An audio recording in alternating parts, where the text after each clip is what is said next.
Nani namoota saniif deebii deebisu. Warri tiiktookii kun gabayaa maraatuti. Gabayaa maraatuu kana keessatti waa laallatiniin kallattii kenna jechuun jarana hin ta'u. Namni illee rabbiillee jaalatu yoo dhugaan ka dubbannu taate. Kanaaf waan kana lafarratti gadi buusaati. Lafarratti ilaala dhugaan isin asitti sultaanii baaftanii jiru. Dhugaan asitti isin mucattii baaftanii jiru. Warroonni koomantii jala taa'anii waan biraa barreessan warroonni as keessa gastii keessa jiran saayidii gartokkee qabatan inumaa'u gara biratti geessaa jiranii jechuudha. Haasofni baadiyyoollee sirrii miti. Jaran ajandaa akkanaa kana keessa baya. Ustaaza duran dhaabatina rabbi sodaadha. Abaareen fudhatina ani kanuma isiniin jedha. Nuraddiin dhaggeeffadhu ustaaza duran dhaabbatina miti ilma namaa ta'e kan dogongore tokkollee hin jiru. Wanta beekuu qabdu tokko kana jira.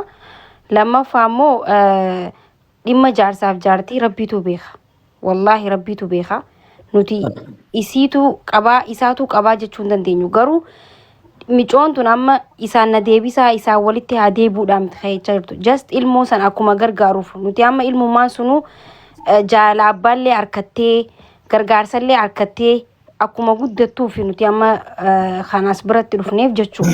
Maarree maal jechaa jira maa sultaan alaalkee? Daa'ima yoo taate masruufa isii waan silaa barbaachisu godhaa. Ammas miciyyoon isin jirtu haati dhimmaatillee hin jirtu osoo isin jiraattee himattellee bareedaadha.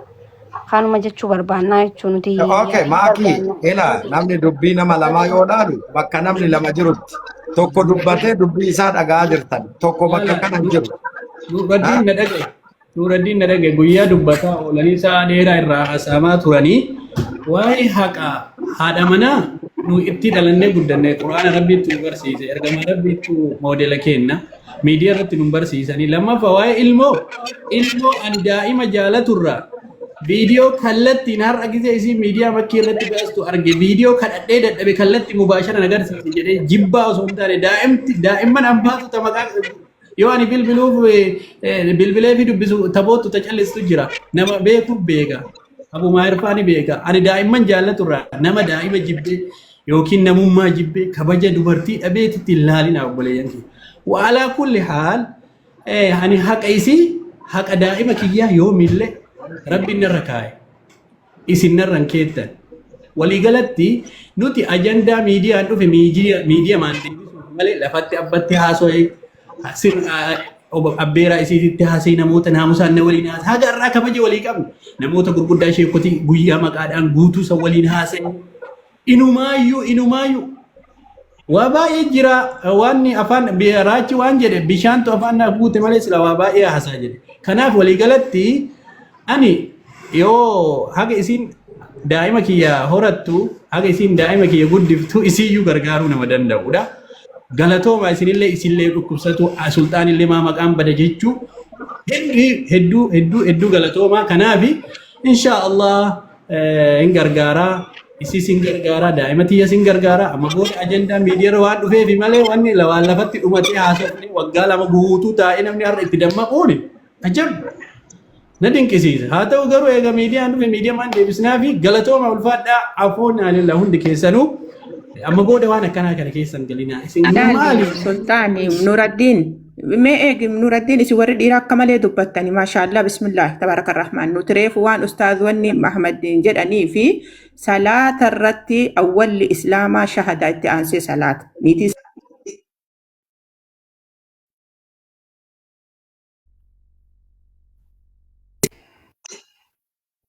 Maaliif buustan? Ustaazonni haa ta'anii isiin hukumii nutti maakii na dhaga'u jirta? Dubbadhu maakii. Na dubbisa maakii assalaamu alaikum. Waalaikum salaam.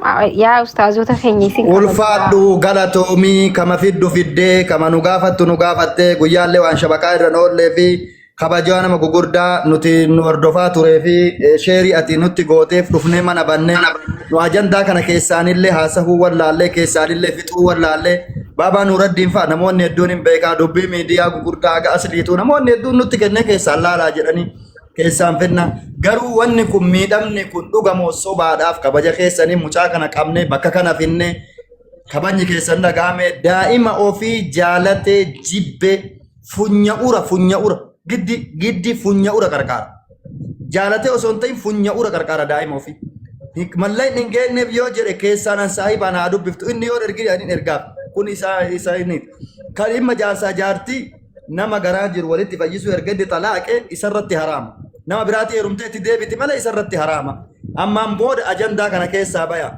inni immoo nama birootu qarqaara sultaanan khayriin namni beeytanii nama birootu qarqaara yoo inni waan biraallee ta'uu baate nama mana rabbii geessaa maatii ofii nama qarqaaruu baatu daa'ima waa lama kenninaaf ikhtaara lama itti hima tokko daa'ima kana horachuu hin danda'u yoo jette boruu ganama nama haa godhuu fi daa'ima ofii hadaama fiddee namatti haa kennitu yookiin bakka isin jirtu irraa fuudhan sanii miti daa'imni keenya bira hin ta'a yoo jette maakii adada ji'aatiin birrii ergee arrisiitii si erguu danda'a.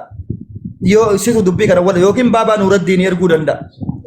Adada ji'aatiin risiitii isin ergee waan kana asumarratti dhaaba rabbi sodaadha dhimma jaarsaaf jaartii keessan galina dhimmi jaarsaaf jaartii abbama qaba keessaa bayaati. Birrii inni yoo ergee fi ji'a yoo inni erguu baate maakii ati ana gaafadhu risiitii keessa si erga ajandaa kana asuma nurraa dhaaba nu kabajaa keessa dhimma nabanne waan jiru gaafanne tataaniiti yoo ajandaan kun dhaabate bareedanatti fakkaataa namni oluma adanu goseeru wal jalaa fuudha. Mana kana cufaa dubbiin gara biraa deemuu jirti ammallee. Taaza maaltu jira beekadha beekaa wanta hubachuu qabdi. Dhimma jaarsaaf jaartii keessan seeninaa ittan dhugaadha nuti dhimma jaarsaaf. Nu mari'atanii waliin fuune waan ta'eef nuti baarakallaa sin jennee nuti nun dhibu garuu dubartiin takka dhimma of ajjeesuuf deemti yoo ja'aniin an dubartiidha waan ta'eef namni tokko ilmoon irratti darbee deemee rakkadheen jira gargaarsa harkataa hin jiru itti nama meeqa gargaarree jira kana durallee miti. Argitanii miiree ammuma rakkoon isiin haftee ila dhiifa mallee naa godhi maakiti. Nama kana durallee nama akkasitti ilmoon irratti darbamtee kan gudeeddamtee waa hedduu gargaaraa turre dubartii akkasitti.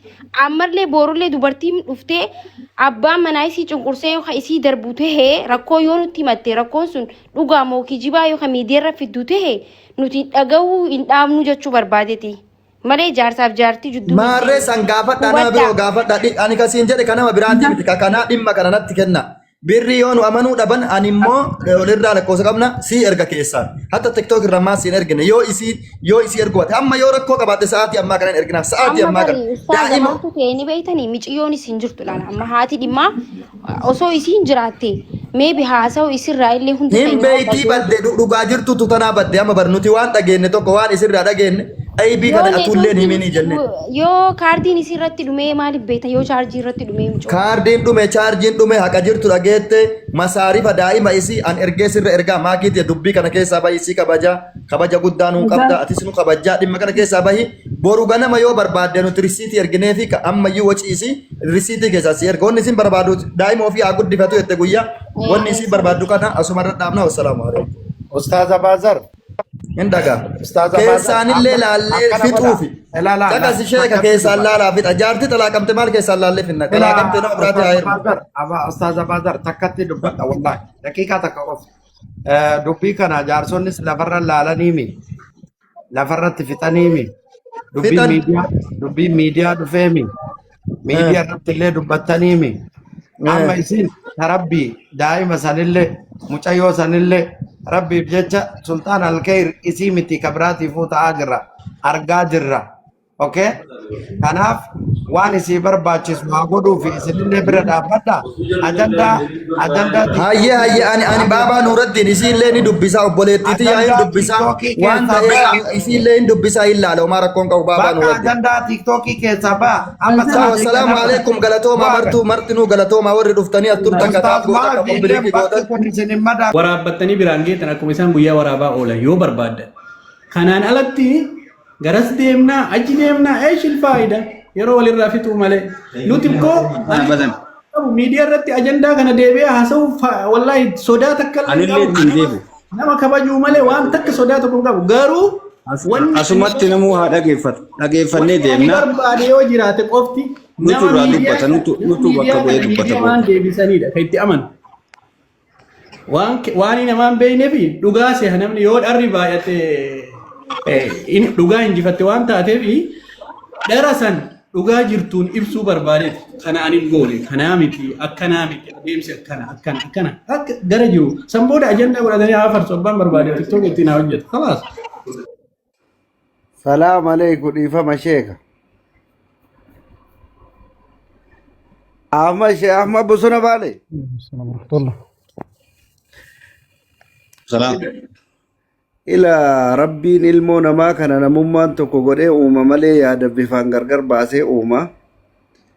Haala miidiyaa kana namoo akkuma itti beekutti itti fayyadama. Micayyoo nama wanni siin jettu amma maakii biratti ka waldhabneen eegana bicha waldhabneen ta'e nama waldhabneen man isaa kanatti mirga guutuu yookaan qabaadheen dubbadhu jechuufaa waan maluuf. Osoo wal qabanii mana abaazar illee keessanuma mana ishee abaazar kana ta'ee achumatti ilaalanii yookaan mana ma'aafma bosona baalee kana yookaan manuma ishee suudii kana fa'aatti yookaan manuma abuu Nuraddiin kanatti manuma ishee sulxaanirraa jijjiiramee yoo ilaalame maal rakkoo qaba. Namni waldhabe kun lammaan Seera kalee jirra dhabaafna. Intala bakka takka jirtu si galchinaa kootu jennee manguddummaan guyyaallee dubbannee fi si ilaalla jennee ni finne. Aadaa keessatti intala warra wanni dhaqanii warra intalaa dhaqanii dubbatamu akkami wanni akkanaan jiru maal asitti nutu waamemi. Wayi ni dubbata mana nuti hoogganame abbaan hoogganu asitti waamne maal jechuu yoo ka dhugaa taate kiyyaama fooloo guddifatu hin deemnu wallahi dantaa fooloo illee hin qabu. Warri naannarraa qabdanillee irraa kaasa. Ahmad namni haalli biyyooma gatta'anii ambiiroo dhaqanii dubbatanii fi inni miidiyaa waliin haasaan tokko miti. Haa ta'ullee sirriidha intalti takka yoo abbaa manaati wal dhabdee manuma abbaa manaatitti taa'ee jaarsi ilaalee fi jedha. Haala miidiyaa kanatti immoo wal adda. Kanumaaf abaazar illee abbama shee sulxaanima yookiin mana abaazar mee namni kun dubartiidha wal mormu. Talaaqaati ilma isaaniiti. Ilma san masruufuu dirqama qaba abbaan. Dirqama qaba waan ta'eef ilma sanaa masruufuu ammoo kaalchoo 12 namni walitti hin dhoofne dhagaya. Bismaara kaalchoo 100 namni walitti hin dhoofne namni wal fuudha walitti heeruma eega si addaan ba'a. Dhageessanii eega si addaan ba'a. Kun saabiqaadha waan rabbiin